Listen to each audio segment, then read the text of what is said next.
Hello footies, welcome to Foot in Review, powered by footcoaching.com, bringing you leading analysis and opinion of all things Ultimate Team since 2019. We bring you 2 shows a week available on all your favourite podcast platforms, and of course we now have a fully produced video show available on YouTube and Spotify as well. Now, if you can spare us a little bit of extra support, why not head over to patreon.com/footinreview, get a range of benefits, including joining our loyalty program. You also get Discord access and much, much more. Big thank you to today's show sponsors, CarMoney, but I'll have a little bit more on them later in the show. But also a big thank you to our Skybox holders, Amar, Artyom, and Peter. Hello, footies. Well, let's start this episode a little different, shall we? My name's John. But actually, John from the future, because when I record this, Daniel and Shaq already recorded the full episode 570. So why this weird intro, you ask? Well, mainly because just when this show was about to get edited, the news hit us about a new patch. And a patch that's actually a big one that might fix a lot of most of the things, maybe even all of the things we complain about.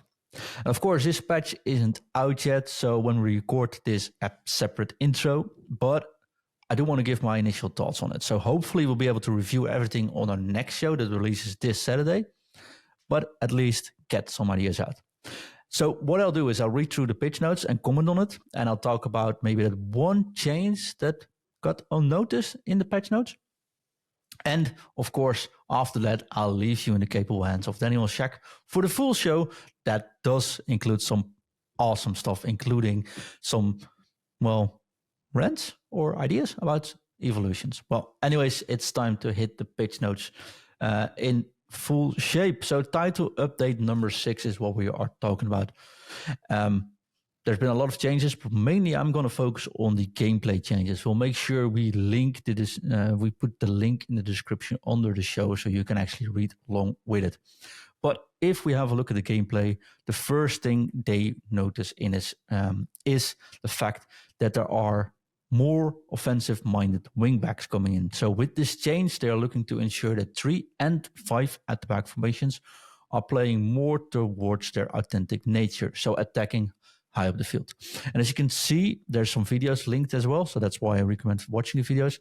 But the main change is that players will still return into the defensive shape, but a little bit slower. So once you get the ball off a fullback or a wingback in 3 at 5 at the backs, then you get more time and to go into the space to actually leave behind. And this is also, I don't think it's only in 3 and the 5 backs. This is generally about all wingbacks. We'll have a look about that, but you'll see that fullbacks are often used in this game to create some space because there's a little risk to it. I think that's the biggest change. A little bit more risk when you lose the ball with a wingback, at least in 3 or the 5 for at-the-back formations. The examples show a little bit of a difference. I don't think it's too much, but I do applaud the nerf or the change. So I give a thumbs up for this change, at least how they wanted to implement it. The second one is a big one. The biggest one, maybe even, it is the reduced midfield congestion. So with these changes, they are looking to, actually, if you look at the notes itself, they say strikers and wide midfielders will tend to be less aggressive when trying to mark central attackers. And if you have a look at how you currently play the game, of course, the pressure, the 71 depth, but also 46 up, is very aggressive. So when you go in the midfield, you get swamped. Basically, if there are players on the wing, they won't charge into the midfield that often anymore, at least not as aggressive. So they say with these changes, they are looking to promote more tactical variety when attacking to the center of the pitch. So central areas could have sometimes, cross that away, it's always felt overly congested in the past, making it hard to find passing options. Players in the midfield and on the wings are now going to mark less aggressively in order to prevent over-congestions in central midfield. They say, we expect these changes to open up central areas for a bit more passing plays and creativity, and we look forward to hearing feedback from players. I'd almost say hallelujah here. This is one of the changes we were very happy to see, of course. Everyone's talking about being pressured over the midfield, and center midfields being pretty much useless. As you can hear in the show, we did post a formation that's actually able to come out with it. That formation, I think, might actually get even better after this patch hits. It's the 4-3-1-2. This is, of course, if everything works out, a terrific change and might actually change, dare I say, fix the whole game. Looking forward to testing this. The other one is sort of in line with this. It's the reduced sideline pressure. So they are significantly reducing the amount of pressure the defensive team can apply to players along the sidelines. So it is explained in like the first pitch notes actually that if you go to the sidelines, the opposite team will actually press you no matter what, right? I think when you do 46 depth or above, something like that. So not only with 71, but even far lower, when you go to the sideline, the opposite team will actually start pressing you, as in sort of feels like the overload ball side. They say with these changes, we are now looking to promote more tactical. This is a different one. Of course, they say when players had the ball along the sidelines, there sometimes could have been an excessive amount of pressures applied to them by the defensive team using a high line. So we have significantly reduced the amount of pressure the defensive team will apply in these situations, giving more space for attacks to get out of tricky situations with additional passing options. I think the most important thing, which isn't definitely stated here, but I think it's very important, is the fact this is the AI pressure. So even when the opponent did not press you manually, you went to the sidelines, there were like 2-3 players possibly swamping you, okay? The difference is that's not going to happen anymore now, giving you a lot more options if you go a little bit to the sideline. You can still, I already see a lot of people sending me messages, hey, this will improve cutbacks. People will only use cutbacks anymore. You can still press manually. I don't think it's a big issue that you can't press. I still think you can press, but I don't think it didn't require any skill at all to be able to press to the sideline. So this is maybe even a better change than the first one, in my honest opinion, because it felt so programmed, if that makes sense. Last but not least, in the official pitch notes about gameplay, it says they decrease the goalkeeper movement and positioning speed. So reduce the movement speed of goalkeepers when using the move goalkeeper input, which is if you move the goalkeeper, you click the right stick and you move it, they will actually step aside. You can move them into any direction. The other thing is what it also did is if you manual move the goalkeeper and you release the stick, the goalkeeper would go back into the natural position, which they are programmed to be in, and they will do that very fast. Means if you go 1-on-1, for example, and you decided it was the top corner where they wanted to shoot, and you moved your right stick, you pressed it, and you moved it in the top corner, but you released it once you knew you weren't good, your AI would most likely even be able to correct themselves and still save even when they shot in the other corner. That's changed. So the basically difference is because they reduced the movement speed of goalkeepers, it's slower to move them, but additionally, goalkeepers will now hold their final position for a short time before returning to their normal position. So if you do manual move your goalkeeper and you've chosen correctly, it's still 10 out of 10, a very good skill to have. But if you missed it or you misguessed which corner the opponent will shoot in, you could actually now be far easier too late, and that mistake could be punished. This is actually a very good thing, in my honest opinion, and maybe even an underrated thing. Because if you went 1-on-1 and you are looking to what the goalkeeper did, and the goalkeeper was controlled by the opponent, they could have chosen the wrong side and still get the ball. Now, if you are 1-on-1, but you look at what your opponent does with the goalkeeper and wait till you take the shot until they move, it's actually a really cool skill to enable. So when you look at the videos they enabled, I really hope this fixes that. And it gives you a new skill, but also a new way of implementing risk and reward, which I think is always a good thing in any competitive game. Couple more things they did change, not necessarily with videos along with it, but they changed the Finesse and Finesse Plus playstyles. And here wording is critical because they changed two types of playstyles, the Finesse Plus and the Finesse, and the Power Header and the Power Header Plus. With the Finesse and the Finesse Plus playstyles, they say we slightly reduce Finesse shots accuracy when performed with players with the Finesse and Finesse Plus playstyles. So what happened is, if you had the right angle and you had one of these playstyles, even from like 35 meters, 30 meters out, you would be able to score. What this does, it will slightly reduce the accuracy, so you have to get closer to goal for it to work. I see, like if you look at the market now, Salah, all the Finesse Plus players are dropping as stones in water now. They're dropping very hard in price. I think that's over. It's panic for nothing, honestly. This only makes sure that if you score a finesse shot, it's a fair finesse shot. And if you use Salah, for example, as Son in the last couple of weeks, and you found out the angle and your opponent did not move the goalkeeper, you were able to score like silly goals from 35 meters out, which looks really bad, felt really bad conceding. Not much to be done about it, and it didn't require too much skill to do so. The change that came in now is, I think, a very good thing. They nerfed it slightly reduced the accuracy. It didn't reduce the power. It didn't that's all it changed. So I think this is perfect change, honestly.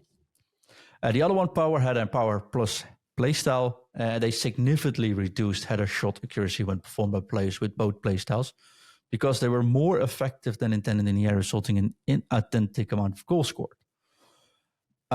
I'm unsure about that, if I'm quite honest. Currently, I haven't felt unfair by conceding a header yet, but maybe by corners. But I think that's more about how the players are positioned by corners. So this one, I'm a little bit unsure about.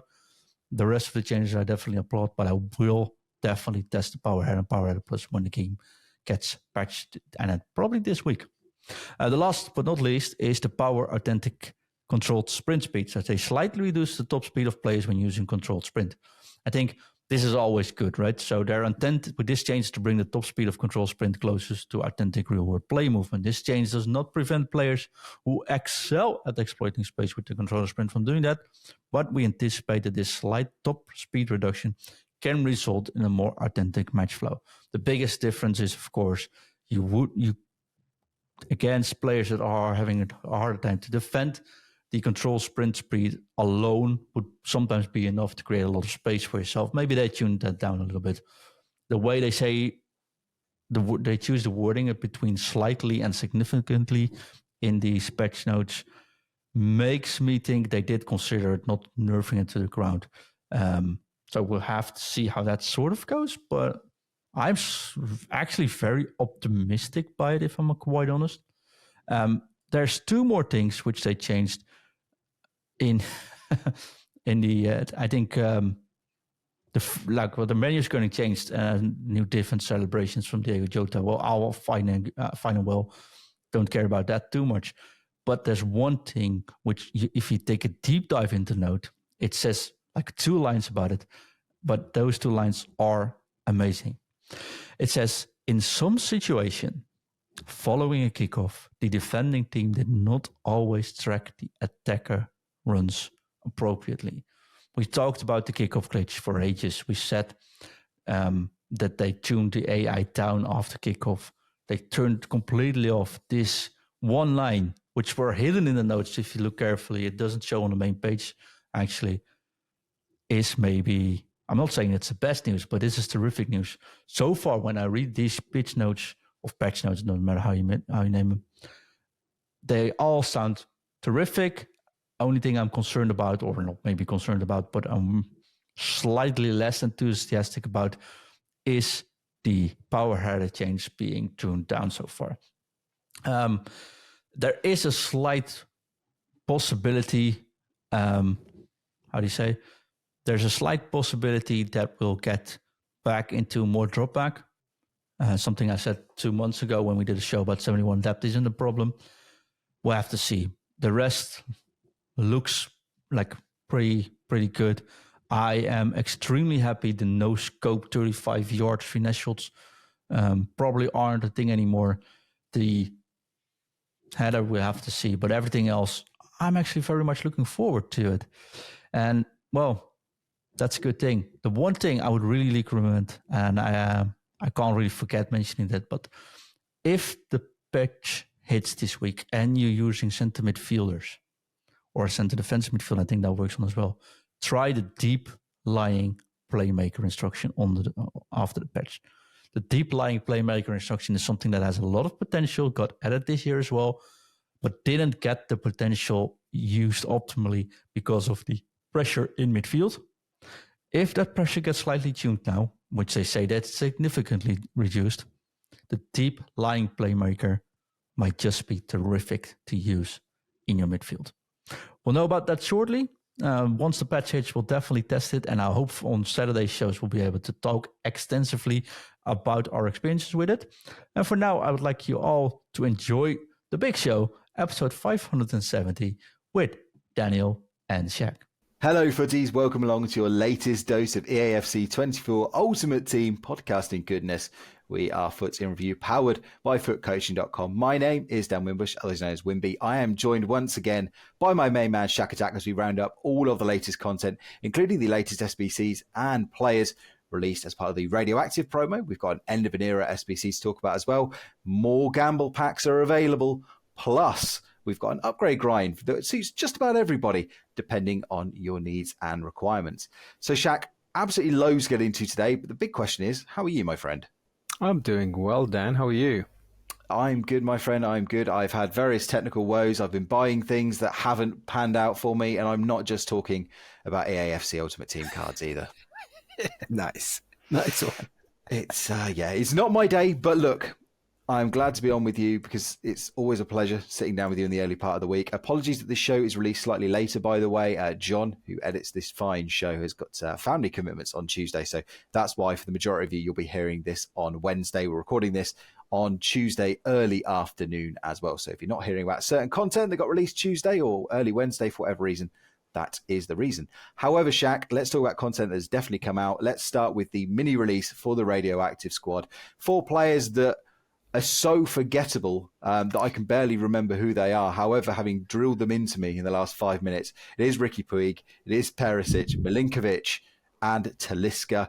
One name that stands out probably above the rest. Well, 2 kind of on an evil par, but Ivan Perisic, probably the one that most people will gravitate towards.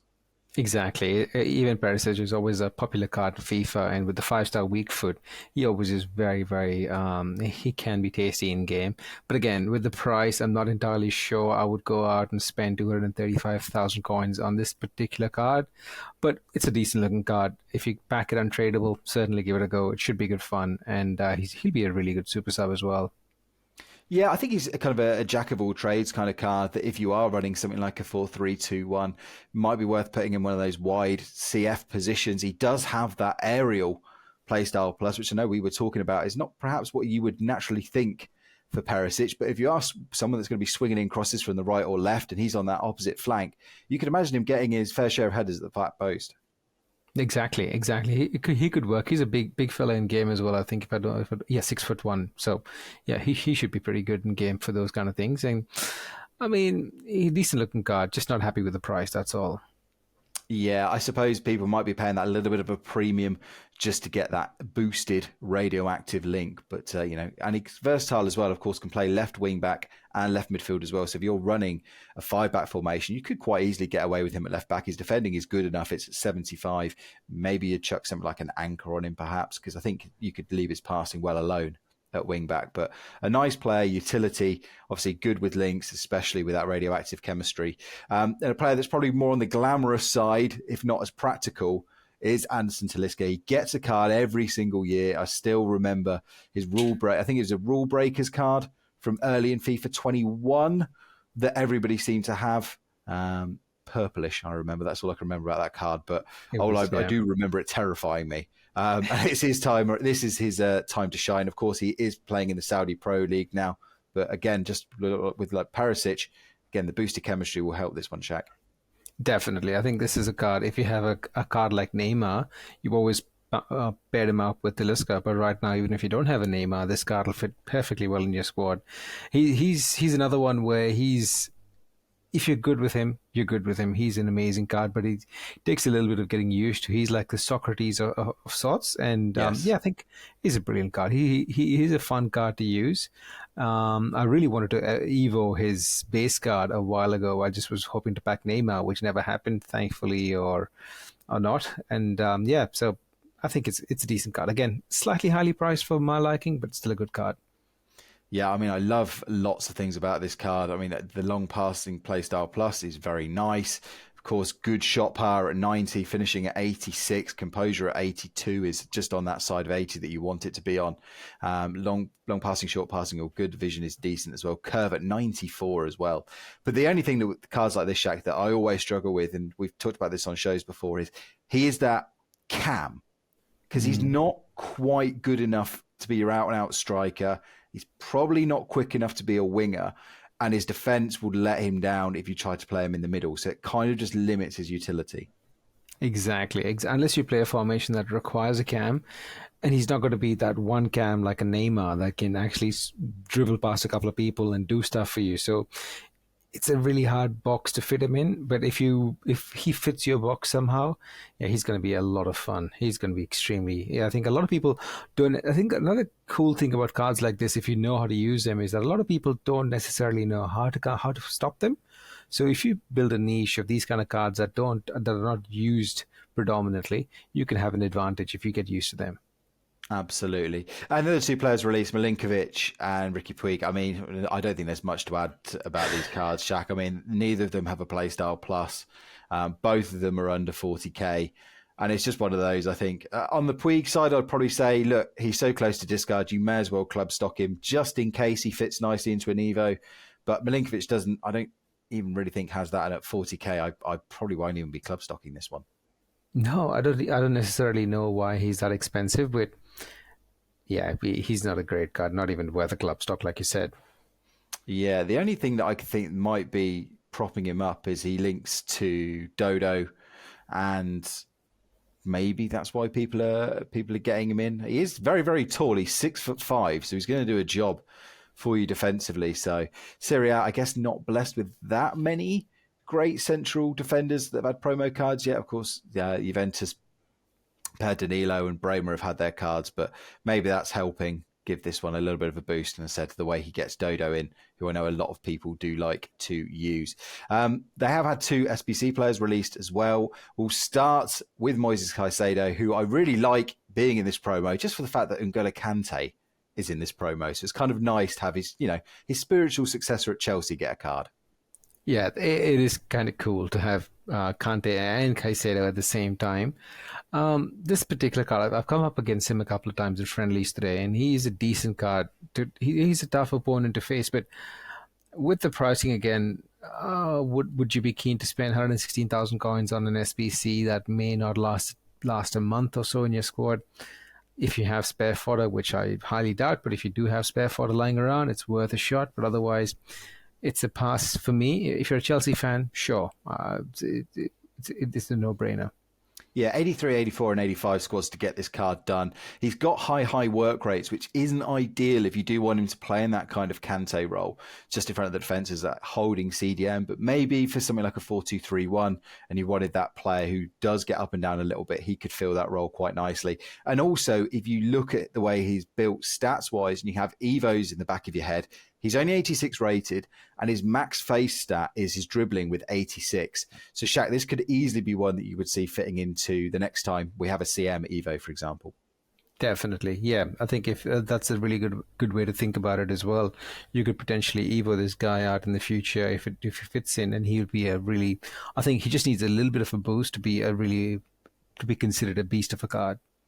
Yeah, agreed. And for those of you Warriors getting through Mbappe, I know you're one squad away, Shaq, and I've got him done. He's going to be my player in review a little bit later on. But if you are looking for that PSG link, Milan Skriniar has an SBC card out. This is 180k, Shaq. So this is harder to even be considered a fodder dump with an 85 and an 86 rated squad, 180,000 coins.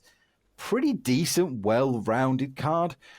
But it's just, I don't know. This card doesn't scream, I have to do this and pour my fodder into it. Exactly. It's one of those cards. I think the club links are pretty good now because it's a PSG player. You don't have to worry about chemistry. He looks like he's got the right fit. He's 6'2".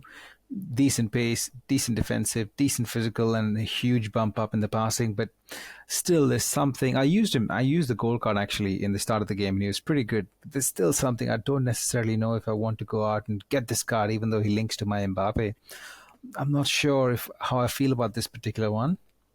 Yeah, I think the interesting comparison would be, would you rather have that card or would you rather have Marquinhos's? I can't even remember what the red cards are called anymore. Trailblazers. Trailblazers, that's the one. Again, such memorable promos being out there.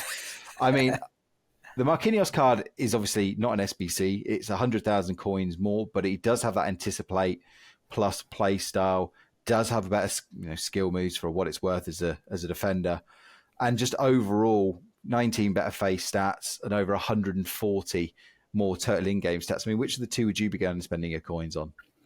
I think, personally, I would probably go down the Marquinhos road because I've used that particular card and he's pretty special. That particular Marquinhos card is pretty special. I think I would go down the Marquinhos road. Or, to be honest, I'll do what I've done is if you can fit Virgil van Dijk in, just go for him. He's cheaper than the SVC.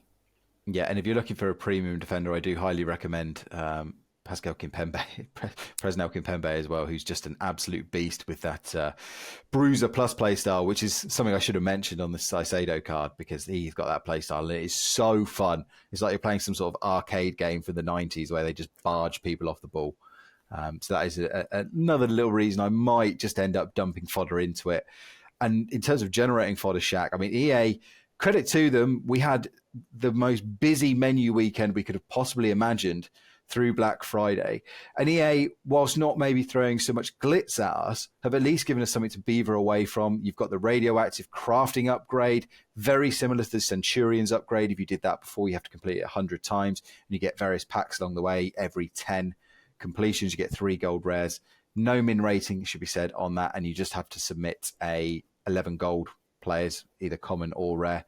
Into that, of course, we've seen the 84 plus triple upgrade that was released on Monday night. We've got the 80 plus double as well, which only costs you 9 gold cards. One of them does have to be rare, though. I mean, Shaq, and should I say as well, my point of view, boosted bronze and silver upgrades as well. So if you're grinding right from the bottom, there is a way to slowly restock your club of fodder if you have been hammering all of these various casino packs. That's right. I think a lot of people have been a little bit burnt out with doing these upgrades. I think from last week, I think all of us did a whole heap of upgrades last week.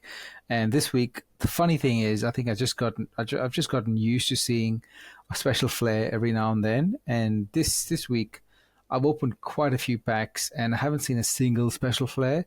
And that kind of brings you down a little bit because you just think it's the same old 82 rated bloody Mario Rui or anyone like that, and you just think, it's just really not worth the grind. So I think it was fun looking at all those special colors last week. This week, it's not so much, and I think most of us are close to our targets of either completing Mbappe or trying to complete Dalglish or trying to complete your icon SBCs and things. So it's available, but it's just I think everyone's a bit.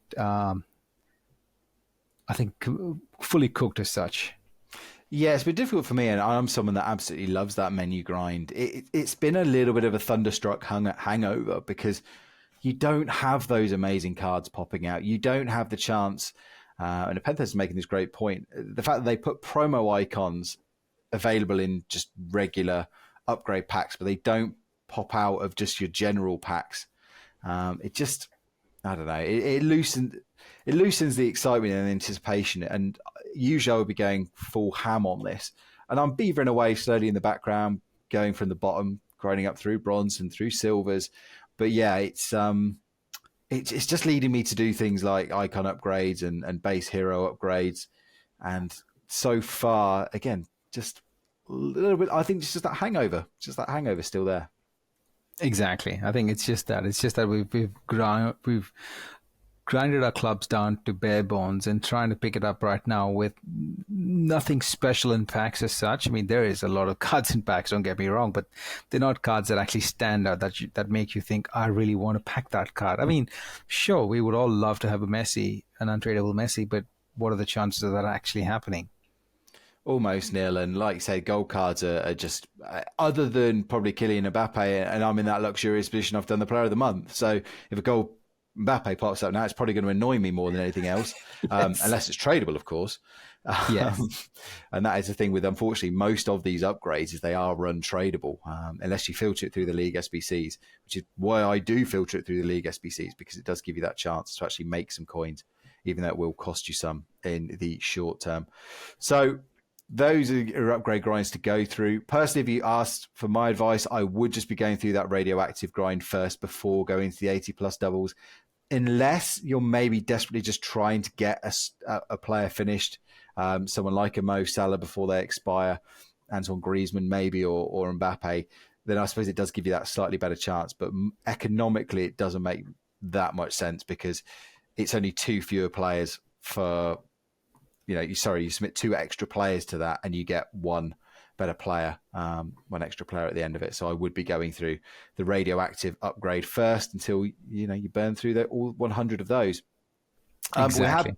But we have also had an end of an era SBC with, of course, the Women's Soccer League with the NAWSL season coming to an end. We are seeing this raft of retirements from that league and players that have been playing stateside. And we have seen Christine Sinclair announcing her retirement from the game as well. Absolute legend of the game, 40 years old. Calling time, I think she's playing her final game for Canada possibly tonight as we record this on Tuesday morning. Might have even been last night.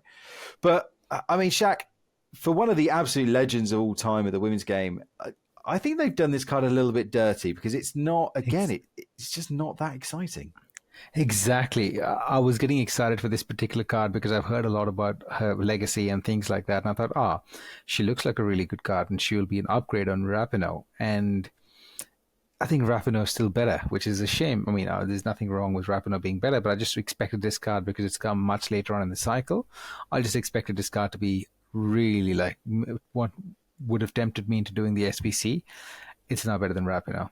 And Rapinoe is available right now as well. So if you really wanted a card with finesse plus playstyle, Rapinoe is right there. Yeah, absolutely. I mean, look, it's hard to look past the pace. 81 acceleration, 83 sprint speed is not great. Agility 76, balance 72, only 80 reactions. Just not where you'd like them to be. I mean, she's got that finesse plus playstyle, which is, of course, fantastic. But the curve is only 83. Long shots at 88. You want to boost this card in so many different areas. You want kind of a huntery engine. A Hengin style. Tree engine. Nice. And even the heading accuracy at 82, it's just not where you want it to be. And it's hard to justify, where you would find a use for the card. It's only 1 squad, but it's an 86 rated squad, Shaq. And when you've got things like hero picks, base icon SBCs, again, it's hard to justify throwing an 86 squad into this card. Exactly. Unless you have real fascination for Sinclair or you're Canadian and you really want to build, you want to create an ode for her retiring, you could get her, but it's not really for the average Joe. Yeah, absolutely agreed on that front. I'd probably just go out and get someone like Sophia Smith's gold card, which is about half the price, or Alex Morgan. Probably have either of those. I'd get Alex Morgan just for that. Have you played with Alex Morgan in the game? Oh, yes. She was my starting striker for a while and loved her. She just needs a special card ASAP. But do you love the custom Alex Morgan chant? Have you noticed this? I haven't, no. If you play with Alex Morgan, and I know lots of people don't play with volume, and I rarely do, but if you play with Alex Morgan, she has a custom chant of a group of... It sounds like American women just singing Alex Morgan, and it's just weird. I do love the little touches in the game like that, that again just aren't hyped or noticed. But anyway, just there's your little Easter egg for the day. That's really cool. Hard to justify going out and completing Sinclair. Let's talk about the gamble packs. They are back as well. The base icon SBC and the base hero player pick. I think, Shaq, just as the calendar turns to December and we're looking ahead to Team of the Year, am I the only one in just starting to think already, ooh, these cards are showing their age. Yes, it's a very true fact. I was looking at some of the cards today as well and thinking there's very few cards that I actually would like to pack. The hero pack is something that I think there's maybe one or two heroes that will stand the test of time. Ginola is probably one, and the other one could be Company, Lucio. maybe Lucio. Lucio Company, that's pretty much it. Yaya Toure would be superseded in no time. I don't know. I really these cards, the hero cards, are just falling off the wayside. Icons, even though they're not the same usual base icons that we know and love from the past, they still, I don't think they're as special as they won't be as special as they are right now in a month's time. So they've just lost a little bit of shine, I think. And I think also if everyone's been doing these packs and everyone has an icon in their squad, and that kind of loses the shine as well because everyone's got them, so they're not as special anymore. If you know what I mean. So I'm just finding that there's not many cards that I would like to pack from these gamble SBCs. Yeah, when you've seen the caliber of SBC player that EA throw at us when there's a big promo on, and they've thrown the likes of De Jong at us unintentionally, but you've had players like Son, Salah, and Mbappe as well. Even though you really have to be looking in that kind of top 20, because even you look at players that are more expensive than the SBC, and you still think to yourself, is a Del Piero going to get in my team? Is a Stoichkov going to get in my team? Is Drogba going to get in my team? Is Rivaldo getting in my team? Prices seem really high for these icons for what they are, but I'm just thinking that's more due to scarcity than actual caliber of these cards. Definitely. I think we've spoken about the icon prices multiple times where it's not really relative to the actual ability in game or the popularity. It's just the absolute scarcity of these cards. That's it. That's all there is to it. And yeah, some of these cards, I think they won't last in your club. I mean, let's go through the people that you've packed this week. Yeah. So I've done 3, and I've packed Fabio Cannavaro, Manuel Petit, and the best of the lot, Kenny Dalglish. Now, elephant in the room, Kenny Dalglish would be an amazing pull for anyone who's a million coin card. But I have Sam Eto'o, Player of the Month Mbappe, and Player of the Month Son. So he's probably not going to get in. There might be an argument where Mbappe moves wide and could put Kenny in the middle, but it's not a slam dunk choice anyway. But I want to talk more about Cannavaro, because Cannavaro is a 250,000 coin card right now, and I've played with him, and he's just so average. He's just really average. I've used Joe Gomez and Samuel Umtiti in recent weeks, and I think I would probably have either of them in. The only reason that Cannavaro is in the team at the moment is because he obviously provides that very helpful chemistry link. But I'd rather have Umtiti in, and I think he's 15k.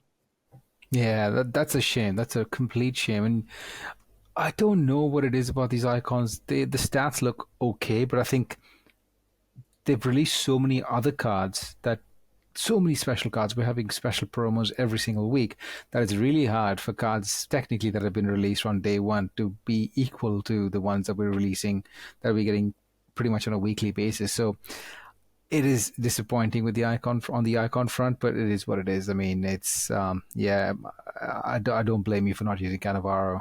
Yeah.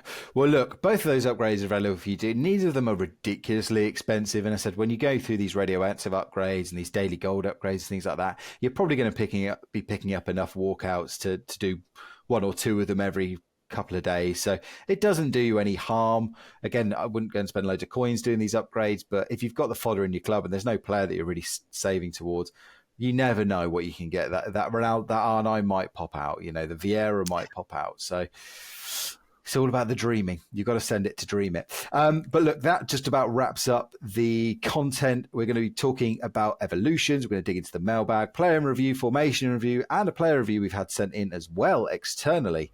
All of that coming up after a word from our sponsors. This show is sponsored by CarMoney, the car finance ninjas, fighting to make cars affordable and accessible for everyone, no matter your financial situation.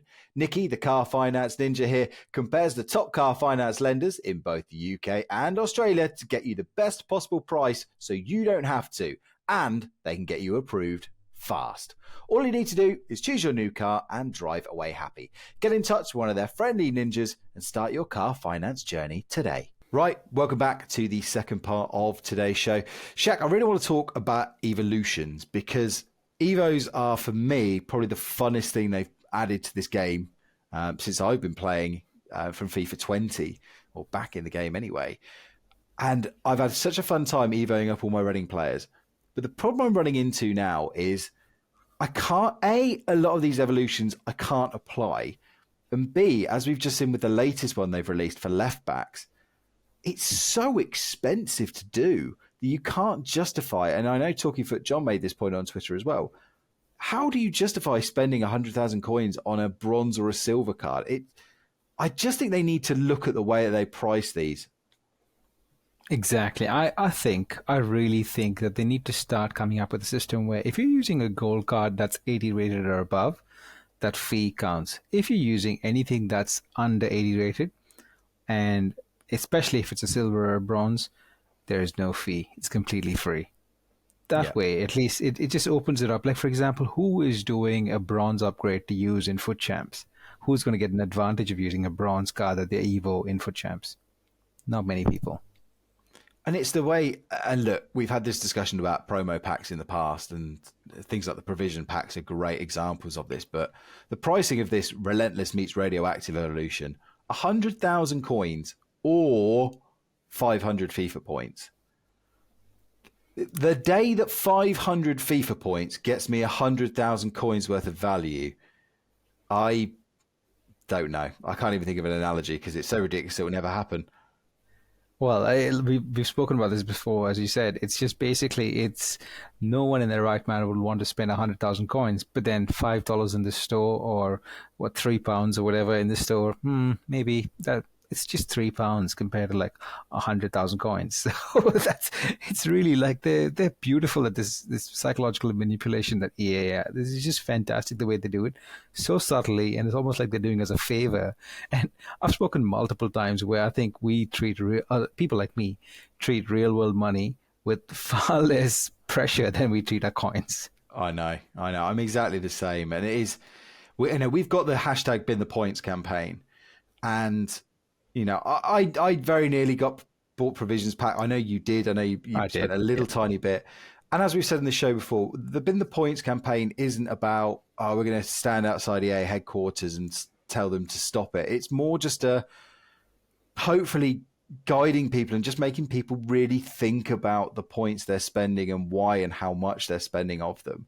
Like I said, the odd couple of quid here and there, if it helps you. And in your case, Shaq, I know you wanted to go and do upgrades to get Mbappe. And those provision packs are actually probably the one thing I would say, well, go and spend EA points on them, because it's going to help you and keep you on the game. And if you do enjoy the menu grind, then that's great. As opposed to splurging £35, £30 on one massive pack where you're probably going to get nothing from it. Exactly. I think one of the things that I took away from the Black Friday promo was that if you actually objectively look at it, it was designed in such a way that it was supposed to be a win-win for everyone. If you objectively look at it, it was a win-win for everyone. There was something for everyone to do. If you open these packs, you're not trying to chase for that one particular Team of the Year card or anything like that. Even, for example, any pack that I was opening, I didn't really care if there was a promo card in there. That was just an added bonus. I just wanted fodder. That's all I wanted during the whole promo. And if you go into that with that mentality that, hey, if I open this pack, even if I don't pack the marquee player, if I pack some fodder, I can use that fodder to build a card that I really want. That's fine. And that's exactly how they built this particular promo. And I think, credit where it's due, I think they've done a really good job with how they actually packaged everything up together. It was catered for literally every single player within the game. There was something to do. You can't just turn around and say, Black Friday was so boring. There was things to do. There was a lot of upgrades that you could do. And I had to go in and, in the interest of time towards, I think on the last day, I really wanted to get as much of Mbappe as possible. And I opened a lot of packs with coins, and I thought, you know what am I doing? It's $5. I was like, let's throw the $5 in, get that one pack, and that saved me a lot of stress. Yeah, and I'd probably be more tempted to do, spend my £3 or whatever on this evolution. But the annoying thing is that most of my players don't qualify. And especially if you're someone trying to build from a lower league team, we're not blessed with 25, 30 cards, 30 Reading cards in the game now, because the database doesn't really update. We've used probably 25, 30 players in the league this season. I think we've got 12 or 13 cards, and I think 2 of them have left the club.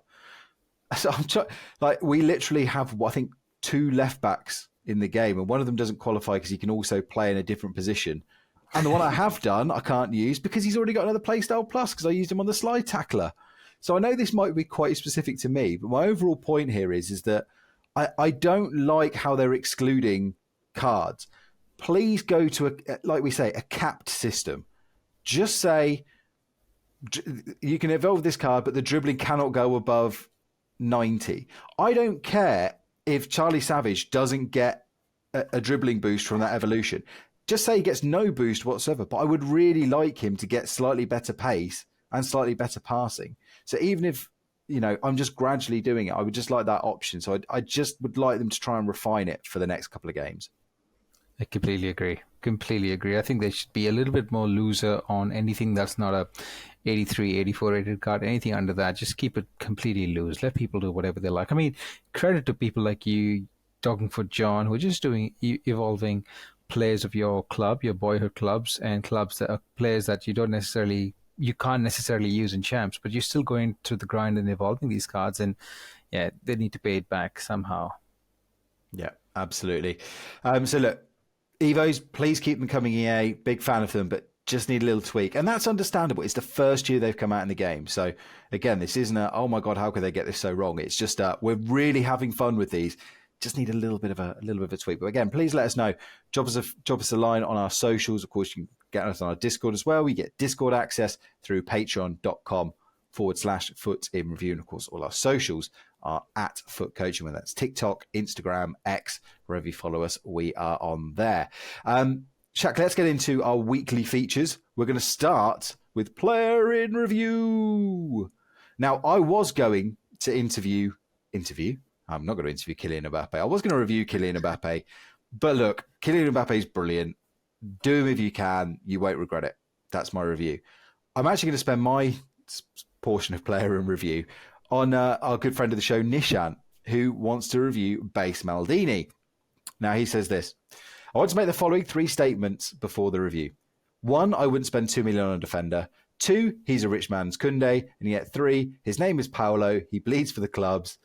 Claps Mbappe and Haaland like annoying flies. So much so, I evoed him red. In the 30 games of weekend league, he helped the club finish 25-5 and played as a left centre-back in a 3-1-4-2 setup. In game, historically, he's been let down by his strength. We're defending more nuanced this year with added animations. His physical presence offsets this concern, even more so if you use advanced defending. His key attribute is that he's a Virgil van Dijk tackler with slide play style plus in the box, barely giving away any fouls and cleanly tackles the ball facing the attacker and is much better nudging players while running alongside them. His pace is another highlight and his frame is such that he's only marginally less nimble than Koundé while jockeying, but his sheer size slows down even the trickiest winger. Brass tacks. Should you spend 2 million on him? Maybe not, but then you wouldn't have him in your team a defender named Paolo. He's mentored a few greats in real life, I think. Thank you for that review, Nishan. I would love to have Maldini. And that only heightens that. Absolutely, I do love seeing everyone converting the icons into reds. It's just, I think it's just touch of class. They don't look the best, but it just gives you that feeling of. I came across a red R9 in champs this week, and also came across a red Hullet, and it was just like it was a different feeling when you see that pop up after they score. It's just a completely different feeling. I know. I'm very tempted to red Eto, but I'm just holding off because I might use it at some point. So that is player in review for Paolo Maldini. Thank you very much, Nishant. Shaq, who is your player in review for the week? My player in review for this particular week is Graham Hansen from Barcelona, the Norwegian right winger. And when I packed the card, I was so overjoyed that I finally got a card that I really wanted to try, because I've used her in draft, and I used the gold version in draft and it was really good.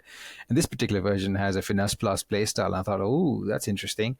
One of the key features of this particular card that I found is that she's one of the cards, even though she has a Finesse Plus playstyle, you don't necessarily have to use it. You can just shoot normally, play like you're playing any of the past versions of FIFA, and just shoot, and the ball goes in. She's got a wicked shot in her. She's got amazing skill moves. She's got 5-star skill moves, 4-star weak foot, but for all intents and purposes, her left foot is equally as good as her right foot, and she just rockets those shots in. I'm having a lot of fun with her. I'm trying to skill as much as I can. The only disadvantage of this card is she's the opposite of John O'Shea, where she can play multiple positions in the attacking front, and she's good at all of them. So it's really hard to know where to place her to get the best out of her. And she's good at passing as well. So I'm struggling to find the right fit for her because she's shining everywhere, and I just want to get the ball through to her and just get as many goals as possible. But yeah, look, if you can get even the gold card, forget the Finesse Plus. Even if you can get the gold card in your squad, you pack it, just get her into your squad. She's just phenomenal. I've got to say, I never expected a John O'Shea and Hansen comparison on today's show, but that is why we do what we do, because, you know, it's full of surprises and I absolutely love it. I noticed a lot of people were using her on the FC Pro Live Group B contest last night. And Shaq, it's worth just very quickly talking a little bit about this, because I was really skeptical about this whole promo, this whole idea. But I think what John said in the conversation they had on the show with Michael a few weeks ago rang true, because what it's done is it's actually making you interested in these pros. And I think for the long-term growth of the esport, this is a good thing. I found myself actually watching games last night. And yes, it was a lot because I had something riding on it, but I would not have even given it a second thought if I was just there to get the packs. And I thought there was actually some really good Group B games last night. On a personal basis, as someone that did the Vanden Boomen SBC, I absolutely loved that PH Zin managed to get to 10 points. So I'm looking forward to the double upgrade and playstyles boost on him. On the other side of the coin, I know a lot of people took a bath on some of these other cards, didn't they, Shaq? Oh, definitely. I think some of the cards that we were shouting out last week, Karamo being one of them, and Thovan being the other one. Thovan's pro player actually won, and he's done pretty well. But Karamoa, oh my God, the drop in Karamoa from where he was. In fact, he went from like 35k to 75k, and then he just dropped straight after the pro lost. It just dropped to 25k. I know a lot of people that got burnt buying it at 50 odd k, and I know a lot of people that made a lot of money by selling in the hype as well. But it's really tricky, because Karamoa is a really tricky one, because I think every single Tom, Dick and Harry just expected the pro to win that. Everyone expected the pro to win, and a lot of pro traders were going out and saying, this one you can probably hold on and see what happens. Well, we saw what happens. Yeah, it's Matthias Bonono who was his pro, and unfortunately he lost all 4 games on the night. Teammate of Tex as well, which is why a lot of people, I think he'd done really well in the qualifying as well to get there. But the car's not completely dead. They'll come back in, I think, 3 or 4 weeks, and again he can still get a few points. They've reverse fixtures. They kind of do it a home and away style. So that card still could get a +2 and some upgrades as well. So not completely over for it, but of course, by the time that happens, Team of the Year will be right here, and yeah, a lot less glamorous. But GG's if you did get one of the cards that did get upgraded. I know Willian picked up a +1 and a playstyle boost as well. But yeah, Vanden Boomen is now going to have to try and figure out, once I see those upgrades, which we expect to come on Wednesday. And I should say, by the way, that we're recording this on Tuesday afternoon. I know this show probably won't be out till Wednesday due to some editing complications, but yeah, I'm looking forward to seeing the boost that those cards get as well. Before we have our formation review, which comes courtesy of the big boss man, John himself, just time to quickly dig into the mailbag. Adam has sent in his thoughts again. If you go to our Patreon, patreon.com/footinreview, and sign up at any tier, you do get Discord access. And of course, if you sign up supporter tier and above, you get access to the trading show. And me and Shaq are planning to do one of those on Thursday. Anyway, Adam has submitted a question. He said, do you guys think they'll ever fix the Rivals/Friendlies matchmaking situation? It's utterly awful for everyone. Like how are Friendlies the most game-limited competitive mode we had? And he says, I know they aren't fixing mid-game, and I'm sure we all agree. It's awful how Rivals dictates how tough your friendlies will be. And from playing friendlies in Champs last couple of days, my friendly matches are as tough as +11 ELO in Champs, and only in Division 3. I reckon it puts off so many playing in the Cups, which used to be so fun. Shaq, take it away. As I was just telling you, I'm in Div 5, and I just played the Cup just before I jumped in to record this podcast, and it's a sweat fest out there. Every Tom, Dick, and Harry is trying to do the best that they can, trying to do all the skill moves possible. They're trying to get all the ratty moves in, and it's in Div 5 in a friendly that means nothing. I just wish the matchmaking was a bit looser than it currently is, because it's just getting impossible to play any game more. And I was telling you why I play friendlies. I play friendlies because I've got the 7 wins in Rivals. I don't want to do the qualifying yet because I just want to get into a rhythm of playing well. Where else can I play that actually I can get something for playing? And that's friendlies. That's it. And friendlies the thing is, friendlies are really it's sweatfest after sweatfest. There's no easy games even in friendlies, and that's the part I think that we've spoken about this, where it gets mentally taxing after a certain point. Absolutely. I can't agree more. I can't add anything. I think we've had this discussion around game modes and skill-based matchmaking before. It just needs to stop. I don't know why they changed it. I know the argument is that it helps people, but at least make it looser. Make it elite through Div 4, 5 through 9 or something like that. Just give some sort of respite. Or just make it form-based matchmaking would be even better. So if you've lost 4 cup games in a row, you're going to get easier opponents. If you've won 4 in a row, you're going to have a bit more competition. Just balance it out that way. We don't need it. I've still got recurring nightmares from doing the World Cup icon swaps last year, and I think that permanently put me off friendlies for good. So hope they change it. They should do, but I mean, there's obviously a reason they're not. So remains to be seen. Let's finish off the show then with formation review. And again, this one comes from the big boss man, John himself. He's putting out 3 separate custom tactics for our patrons over the course of the month. The first of which is called the controlled aggression of 4-3-1-2. And he says that this is a formation for anyone that wants to score goals. Don't worry about conceding, because you'll have plenty of options to score. Not using the 71 plus depth, hence why we call it controlled. It's good for players with high dribbling, those nice CMs nobody uses like Pirlo, Silva, Kevin De Bruyne. It does require a backline with exceptional passing, but it's the last time somebody has told you that you can't use the midfield in this game. So if you do want to use that midfield and you're sick of having to go down the line all the time, that 4-3-1-2 might just be for you. And again, it is available, of course, for all our Patreon subscribers. And I know you've been using different variants of the 4-3-1-2 as well, Shaq. Can you kind of see where that formation does lend itself to through the middle play?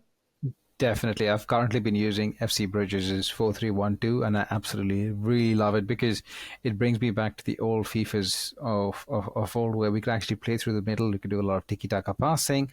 We could actually do some long balls on the wings, and I'm really looking forward to trying our very own Bossman's 4-3-1-2 as well. So yeah, I'm all for 4-3-1-2. I'm really hoping that I stick to this one and enjoy it. Absolutely. And I think on that note, I think that just about wraps up the show, Shaq. Anything else for you to bring up? Oh, no, I think that's pretty much it. I think the last thing, I've spoken about this, but one of the things that I really want to bring up as well is with the fact of the market and all the things that have been happening. Live cards is probably where it's at. So we've looked at the Division A, Division B, Division C, like Group C is coming up rather, and on next Monday. Just have a look at some of those cards in there. That's interesting. Well, more of this will be discussed on our trading show, but yeah, just have a look at some of those cards in there. Very interesting. That's a great teaser you put out there, Shaq. Selling it. That's what I like. That's what I like. You're learning. You're learning. Look, thank you to everyone who continues to support this show. Look, we do talk about the Patreon a lot, but we obviously realise that it's Christmas. There's lots of financial demands. We realise that people can't support us financially, but the amount of love that people are showing us on our socials, the 5-star reviews that you're leaving for free on Apple Music and Spotify and things like that, and comments on YouTube, they're all so greatly appreciated. We do this because we love to do it, and we like to hopefully brighten up your commute or your evening watching, or however you digest this show. Thank you very much. We will be back over the weekend. Again, apologies for the slight delay. We are a very small operation, so sometimes just things get in the way. But if those $1 million Patreon donations come in, we'll go full time and build ourselves a foot in review Superdome. So Elon, if you're listening, you want to do it. Hell yes. Or any billionaires may apply. We do not discriminate against. That does wrap up the show. As mentioned, it'll be back over the weekend. We'll have a new promo to discuss. Team of the Year just around the corner as well, Shaq. We'll be back with the trading show, as mentioned, this week for our Patreon subscribers. But until then, just one thing left to do, Shaq. Drop it. We are going to drop it. Drop it. F-U-T. F-U-T. F-F-F-U-T. F-U-T. T. In view. F-U-T.